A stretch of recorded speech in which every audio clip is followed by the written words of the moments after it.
اعوذ باللہ من الشیطان الرجیم بسم اللہ الرحمن الرحیم ربی اشرح لی صدری ویسر لی امری واحلل عقدۃ من لسانی یفقہوا قولی ربی زدنی علما۔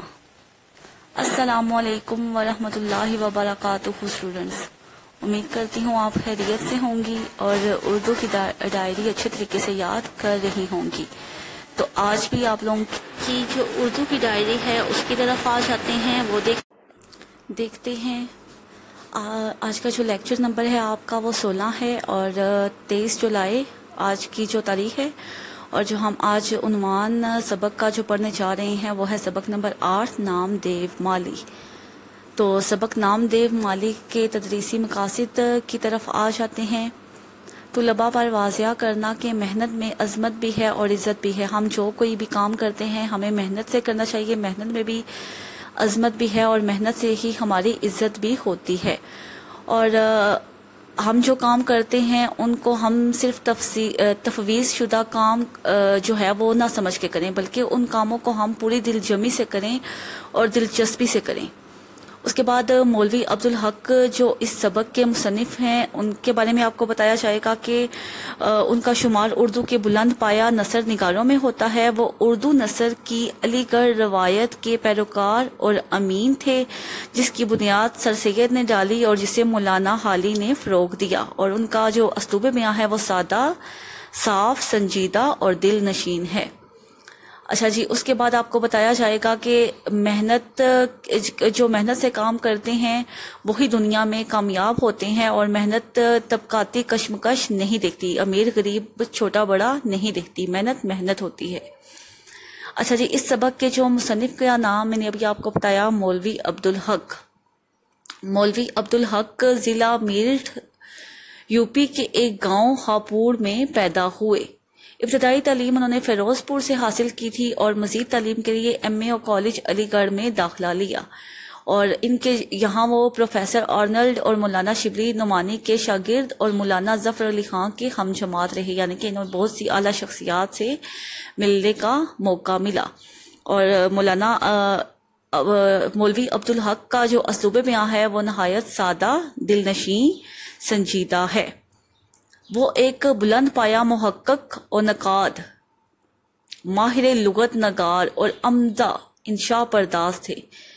انہوں نے اردو زبان و ادب کی ترقی اور ترویج کے لیے پوری عمر جام فشانی سے کام کیا، اور اسی لیے جو ان کی خدمات کی بنا پر انہیں بابائے اردو کا لقب بھی دیا گیا۔ ان کی تصانیف میں حالات افکار، اردو کی ابتدائی نشوونما وغیرہ آ جاتے ہیں۔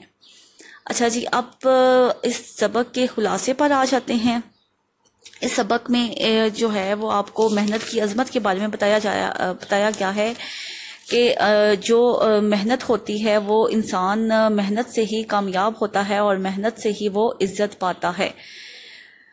اس سبق میں کے ایک مالی کی خوبیاں بیان کی گئی ہیں۔ وہ ایک نیچ ذات سے تعلق رکھتا تھا، مگر سچائی، نیکی اور حسن کسی کی میراث نہیں ہے۔ یہ خوبیاں نیچی ذات والوں میں بھی پائی جاتی ہیں اور اونچی ذات والوں میں بھی پائی جاتی ہیں۔ تو انسان کی جو عزت ہے وہ اس کے کام کی وجہ سے ہے، کام سے عشق کی وجہ سے ہے، نہ کہ طبقاتی کشمکش کی وجہ سے ہے۔ تو ہمیں بھی اس طبقاتی کشمکش سے دور رہنا چاہیے۔ کوئی امیر ہے، غریب ہے، جو ہے وہ اس سے ہٹ کر ہمیں یہ سوچنا چاہیے کہ اگر ہمیں کسی بڑائی ہے بھی کسی پر تو صرف تقویٰ کی بنیاد پر ہے، اور کسی چیز میں بھی ہمیں دوسروں سے خود کو اعلیٰ نہیں سمجھنا چاہیے۔ تو اس سبق میں ایک مالی کا بتایا گیا ہے کہ وہ بہت محنتی تھا۔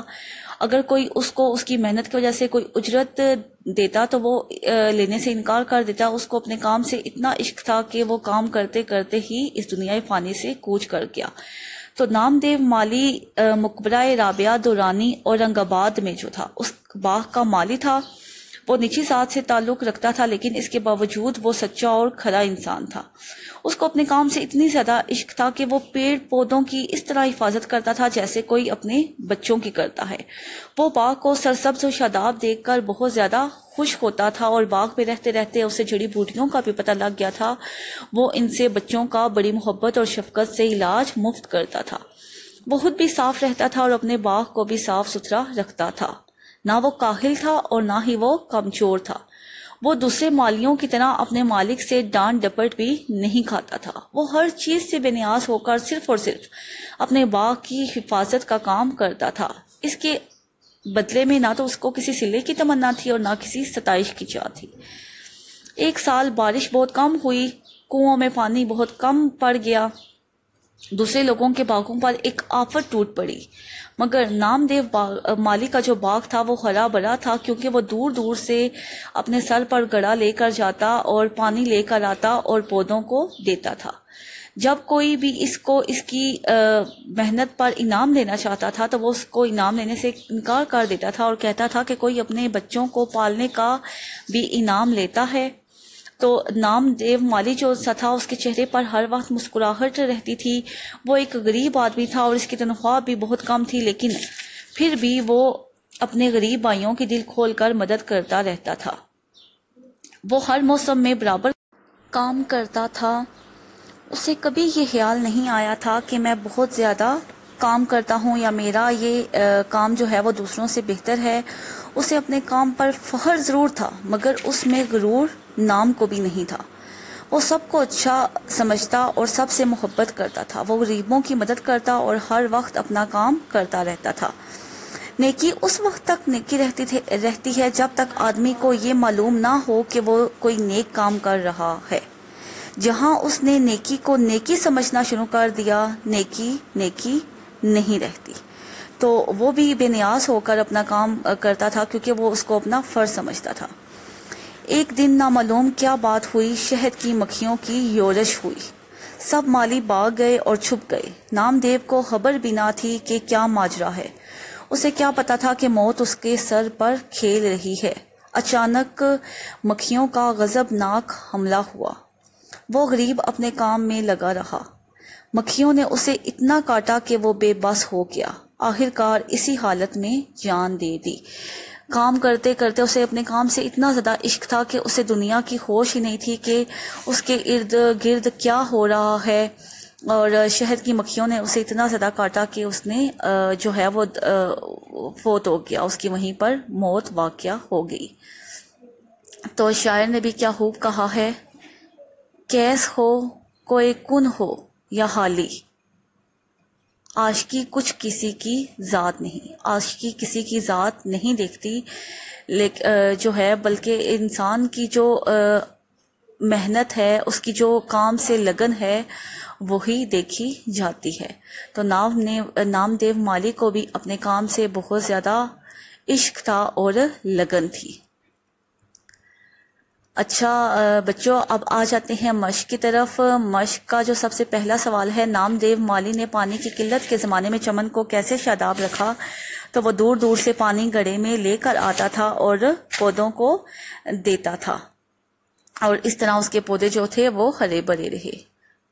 نام دیو مالی نے انعام لینے سے کیوں انکار کر دیا؟ نام دیو مالی نے انعام لینے سے اس لیے انکار کر دیا کیونکہ اس نے کہا کہ کوئی اپنے بچوں کو پالنے پوسنے میں بھی کوئی انعام لیتا ہے۔ اچھا جی، اگلا سوال، لوگ بچوں کے علاج کے لیے نام دیو کے پاس کیوں آتے تھے؟ کیونکہ باغ میں کافی عرصہ وہ رہا اور باغ میں رہتے ہوئے اسے بہت زیادہ جڑی بوٹیوں کا علم ہو گیا تھا، تو وہ جڑی بوٹیوں سے بچوں کا علاج مفت کرتا تھا۔ نام دیو کی موت کا سبب کیا تھا؟ ٹھیک ہے، ابھی ہم نے خلاصے میں بھی پڑھا کہ ایک دن شہد کی مکھیوں کی یورش ہوئی، سب مالی بھاگ گئے اور چھپ گئے، اور نام دیو مالی کو خبر بھی نہ ہوا کہ کیا ہو رہا ہے، اور مکھیوں کا غضبناک جلدر اس غریب پر ٹوٹ پڑا اور اتنا کاٹا کہ وہ بے بس ہو گیا اور آخرکار اسی حالت میں جان دے دی۔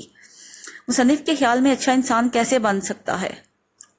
مصنف کہتا ہے کہ اللہ تعالیٰ نے ہر انسان میں کوئی نہ کوئی صلاحیت رکھی ہوئی ہے۔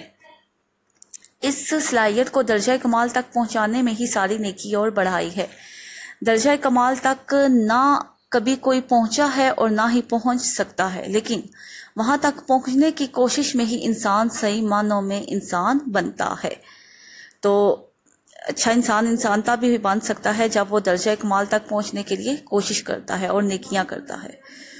نام دیو مالی کے اوصاف میں سب سے نمایاں وصف کیا تھا؟ تو نام دیو مالی کے اوصاف میں سب سے نمایاں وصف اس کے کام میں اس کو اپنے کام میں بہت زیادہ لگن تھی، اور اس کو اپنے کام بہت زیادہ پسند تھا، اور وہ بہت محنت سے اپنا کام کرتا تھا، اس کو اپنے کام سے عشق تھا۔ تو یہی ایک اس کے نمایاں وصف تھی کہ اگر انسان کو اپنے کام سے عشق ہو اور اگر انسان میں کام کرنے کی لگن ہو تو وہ اس راستے میں جتنی بھی دشواریاں ہوتی ہیں ان کو خاطر میں نہیں لاتا اور اپنی منزل مقصود تک پہنچ جاتا ہے۔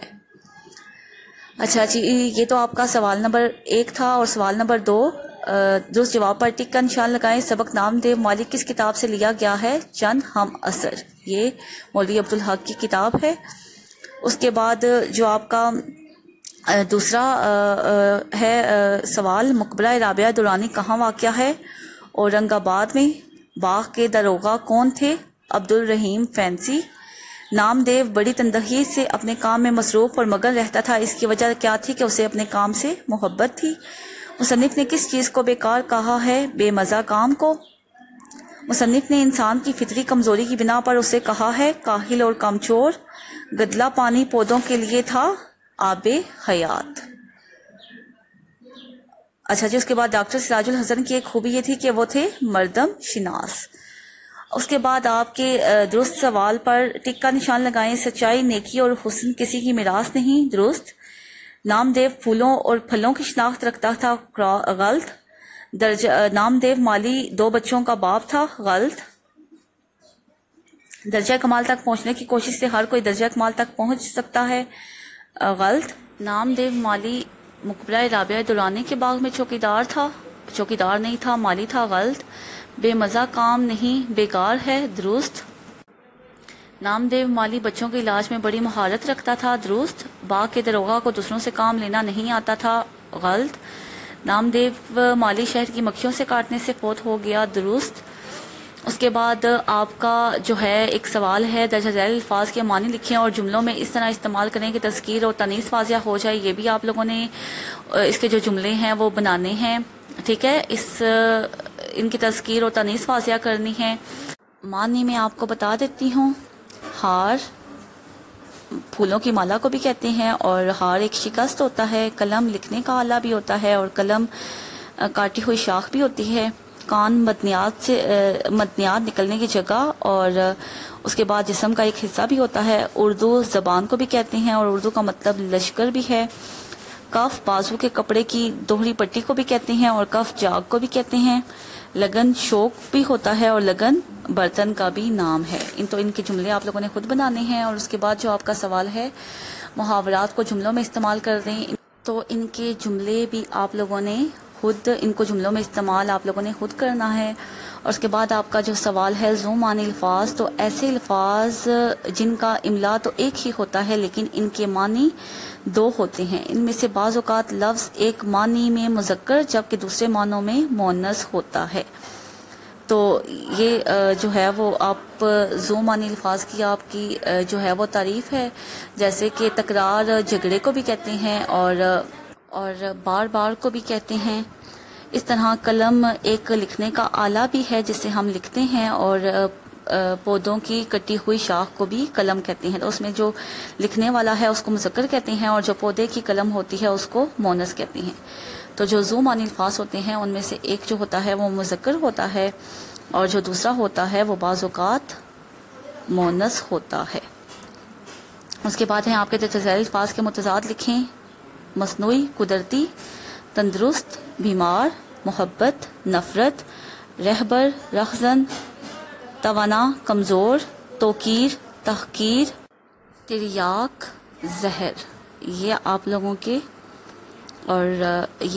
کے الفاظ کے متضاد تھے، الفاظ لکھے ہوئے تھے اور متضاد میں نے آپ کو بتا دیے ہیں۔